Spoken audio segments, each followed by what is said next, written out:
Nessa aula a gente vai estar falando sobre os dispositivos para avaliação da saturação de oxigênio, entre outros que eu vou estar mostrando aqui como capnografia e gasometria, tá? Mas vamos começar então pelo mais simples, que é o oxímetro de dedo, que é este aparelhinho aqui portátil pequenininho, muito conhecido pela turma da enfermagem aí. Esse dispositivo aqui, gente, a gente vai ter dois indicadores. O primeiro aqui, ó, onde tem os 97, isso aqui é a saturação de oxigênio. Depois a gente vai ter a 72 aqui, a frequência cardíaca. Esse aparelho que está aqui do lado, ele também é um oxímetro de dedo. Alguns vão dizer oxímetro de pulso. Eu já vou mostrar para vocês o que é um oxímetro de pulso, tá? Esses aqui são modelos de dedo, que são os modelos mais simples. Esse pequenininho aqui é o modelo mais comum, mais tradicional que a gente vê aí, que os alunos utilizam nos cursos de enfermagem. Depois a gente vai ter esse aqui, que ele é um pouquinho melhor, ele tem uma qualidade melhor. Ele vai ter um visor, onde a gente vai ter uma imagem mais ampliada ali da frequência cardíaca, da saturação de oxigênio. E, claro, ele tem o cabinho aqui, então eu consigo colocar daqui a pouco no meu paciente e posicionar ele em algum lugar para mim estar transportando essa vítima, seja de maca, pela ambulância, por dentro do hospital. Daqui a pouco eu tenho que transferir um paciente de uma unidade para outra e eu quero estar vendo, quero estar avaliando essa oximetria. Fica melhor do que deixar simplesmente ali no dedo. Na próxima tela que a gente vai ter os monitores multiparâmetros. Sim, esses aqui são os oxímetros de pulso. O oxímetro de dedo é aquele portátil pequenininho. O oxímetro de pulso, e o que ele é? Ele é aquele monitor que ele nos dá vários parâmetros, que é um monitor multiparâmetro, tá? E esse monitor multiparâmetro aqui, ó, a gente tem dois modelos aqui, um pouquinho diferente cada um, né? Cada fabricante vai ter o seu modelo, mas a finalidade é a mesma. A gente vai ter nesse primeiro modelo aqui, ó, a gente tem aqui o eletrocardiograma, a gente vai ter a saturação de oxigênio, que é o que nos interessa aqui, que é o do nosso curso, que vai estar a 100%, ele vai estar fazendo 20 ventilações por minuto, e aqui a gente vai ter a temperatura corporal aqui de 36,7 graus. Então, esses monitores vão dar todos esses valores para nós. A mesma coisa a gente vai ter aqui no exemplo do lado, ó, só que aqui vai estar numa tela maior, né? Onde a gente vai ter aqui, ó, os 80 de frequência cardíaca, a gente vai ter os 98 de saturação, a gente vai ter a pressão arterial e a gente vai ter aqui a frequência respiratória, tá? Então, essa frequência respiratória que está aparecendo aqui de 30, isso aqui é só uma ilustração, tá? A gente sabe que o ideal num adulto aí é entre 12 e 20, mas aqui é só para ilustrar, tá? E aí a gente tem aqui os monitores multiparâmetros, ele vem com os cabos, né? É importante a gente saber usar esses aparelhos, esses dispositivos. A gente vai ter aqui o manguito de pressão arterial, a gente vai ter aqui, ó, o termômetro, aqui a gente tem os cabos do eletrocardiograma, e aí depois aqui, ó, a gente vai ter o nosso cabinho lá do nosso oxímetro de pulso, tá? Que vai estar dando ali para nós a frequência respiratória e a saturação de oxigênio e também a frequência de pulso. Gente, em alguns monitores aparece tanto a frequência cardíaca, a frequência de pulso aqui pelo eletrocardiograma, como também aparece aqui do lado junto com a oximetria. Alguns monitores, não é todos, que aparece a frequência cardíaca aqui e aparece a frequência cardíaca aqui. Só que aqui ele está pegando direto do coração. E aqui, na saturação de oxigênio, ele está fazendo uma média da pulsação que chega lá no dedo, tá?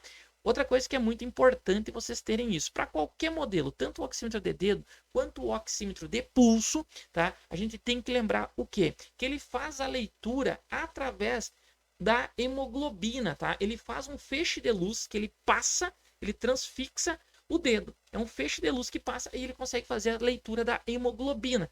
Então, muitas vezes tem que ter cuidado, tá? Que pega uma pessoa lá, que ela vai ter a unha pintada de vermelho e como o infravermelho também é vermelho, pode ser que dê problema. E aí você vai ter uma diferença de valor. Você olha, a pessoa tá super bem, mas tá dando uma diferença no valor. Não tá fazendo uma leitura legal ou daqui a pouco o aparelho não tá conseguindo ler legal. Tem que ter esses cuidados. Outra coisa, extremidades muito frias, tá? Muito frias as extremidades, pode ser que ele faça vasoconstrição e a mão muito fria fazendo vasoconstrição, ele fecha as artérias e as veias que chegam ali nos capilares, que chegam ali na ponta do dedo e ele não vai ter sangue suficiente para fazer a leitura. Outra coisa, um paciente que não tem pulso aqui não quer dizer que ele esteja parado. Tanto a leitura de pulso quanto a leitura de SpO2, quando não é pega no dedo, não quer dizer que esse paciente esteja parado. Pode ser que ele não esteja parado. Por quê? Porque quando o corpo ele está numa situação de ameaça, que ele se protege, ele faz vasoconstrição. Então ele faz o quê? Ele vai fechando as artérias, as veias das extremidades. E aí você daqui a pouco, se a pressão arterial dessa pessoa está muito baixa, se ele está com a pele muito fria, ele não vai chegar sangue suficiente lá na extremidade e aí você não vai conseguir fazer a leitura. Mas se você chegar ali e sentir um pulso central, você consegue sentir pulso tranquilamente dessa pessoa, dessa vítima, desse paciente, tá? Então é muito importante a gente pensar em tudo isso. Outra coisa importante, alguns oxímetros, tá? Esses oxímetros aqui, eles são para adultos. Os aparelhos, eles vêm com cabo exclusivo para crianças, para bebezinhos, tá? Muitas vezes uma criança aí dos seus 7, 8, 9 anos, você consegue colocar esse oxímetro aqui, que é o mesmo usado no adulto, tranquilamente. Vai usar numa boa. Só que muitas vezes acontece de pegar um bebezinho pequenininho. Aí ele tem um dispositivo que é um pouquinho diferente desse, que ele prende no dedo aqui e é como se fosse uma fitinha que aperta de velcro. E aí ele consegue fazer a leitura daqueles dedinhos bem pequenininhos dos bebezinhos. Então, tenha conhecimento do aparelho que você usa. Se você trabalha em centro cirúrgico, trabalha em UTI, conheça o seu dispositivo, aprenda a manusear ele, aprenda a fazer as configurações dele. Leia o manual dele, sim, todos os aparelhos vêm com manual. Se você não tem manual, é muito velho, procura na internet, que com certeza hoje na internet você encontra tudo que você vai precisar sobre aquele monitor. A capnografia, ela é uma leitura do CO2. Entra oxigênio e sai gás carbônico, como a gente já viu aqui no nosso curso. Só que a gente tem que saber os valores de saída de CO2. Para o médico isso é muito importante. Porque o que acontece? Muito comum, tá? No centro cirúrgico, paciente que está sob anestesia geral, ele está entubado, o médico ele quer saber, ele vai precisar saber para ele poder ofertar uma quantidade correta de oxigênio para essa vítima. Então a capnografia, ela dá o valor de CO2 que está saindo, tá? Entrou oxigênio, o médico sabe quanto está entrando e ele quer saber quanto que está saindo de CO2. Porque a gente sabe que existe a troca gasosa, como a gente já viu no nosso curso, fazer hematose, aquele processo. E aí, quanto que tem que estar saindo? Qual que é o ideal? Aqui na tela eu coloquei para vocês, ó, de 35 a 45 milímetros de mercúrio. Esse é o ideal que esteja saindo do paciente. E isso vai aparecer também no nosso monitor multiparâmetros. Não é todos os monitores multiparâmetros que tem capnografia, tá? Não é todos. E ele aparece aqui embaixo. Geralmente é a última linha do monitor. Claro, isso pode mudar de monitor para monitor, mas geralmente os que eu já vi até hoje, todos estão na última linha aqui e o gráfico é representado como se fosse por esses quadrados aqui, ó. Quando o quadrado ele tá perfeito, a onda dele é perfeita ali, que perfeito que eu digo, é bem alinhadinho, como se fosse um quadradinho mesmo, quer dizer que o paciente ele está fazendo a capnografia correta e o aparelho vai estar indicando para você quanto que vai estar fazendo ali de capnografia. No caso aqui, nesse exemplo aqui, ele está em torno de 30 aqui, ó, o valor é de 30 que a gente consegue ver aqui, ó.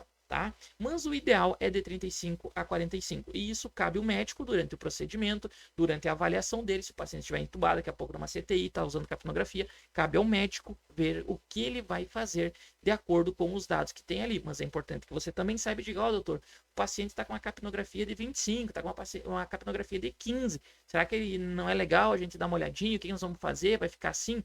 Dá essa orientação aí daqui a pouco, né? É importante você relatar também na sua evolução aí. E depois a gente vai ter um outro recurso que é extremamente importante, mas a gente vê muito esse recurso aonde? Na UTI. Dificilmente você vai ter na emergência, dificilmente você vai ter no centro cirúrgico, que é a gasometria, tá?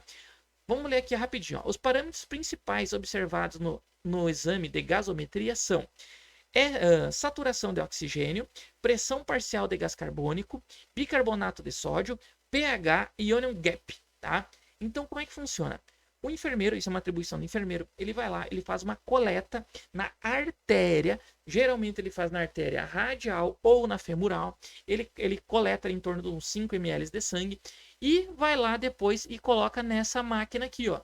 E essa máquina vai dar esses dados que eu falei para você, que é a saturação de oxigênio, a pressão parcial, o bicarbonato, o pH e ion gap. Então, essa máquina, esse aparelho aqui, ele vai dar essa leitura exata. Daqui a pouco você vai olhar, o paciente ele está saturando, ele está com uma saturação de 95%. 95% de oxigênio apareceu aqui para nós e ele está com uma pressão parcial de gás carbônica lá em torno de, vamos pegar um exemplo aí, em torno de 15, 20. Então, o que vai ser feito? Tem que passar para o médico. Ó, doutor, o que nós vamos fazer? Vamos alterar esses valores? O que nós vamos botar mais oxigênio? Vamos tirar oxigênio? Daqui a pouco é o NPOC. Então, vai ter que ter uma conduta diferente. Não pode colocar muito oxigênio, senão o corpo não absorve. Enfim, vocês têm que entender que existe esse aparelho, como que esse aparelho funciona, e geralmente você vai ver na UTI. Na emergência, muito raro, centro cirúrgico, muito raro. Mas é para UTI um dispositivo desse. Certo? Gente, espero que vocês tenham gostado dessa aula, espero que vocês tenham aprendido. Se tiver que rever essa aula 1, 2, 3, 4 vezes, revejam. E, claro, deixo aqui o conselho para vocês. Se você é estudante, quando você chegar no lugar onde você vai fazer estágio, procure conhecer, pergunte, né? Se tiver oportunidade, manipule, mexa nesse equipamento. Caso contrário, se você já é um profissional da área, já está atuando e você ainda não sabe esse aparelho, meu amigo, você está atrasado. Nós temos que conhecer, nós temos que mexer, nós temos que saber como é que funciona todos esses aparelhos. Espero vocês na próxima aula.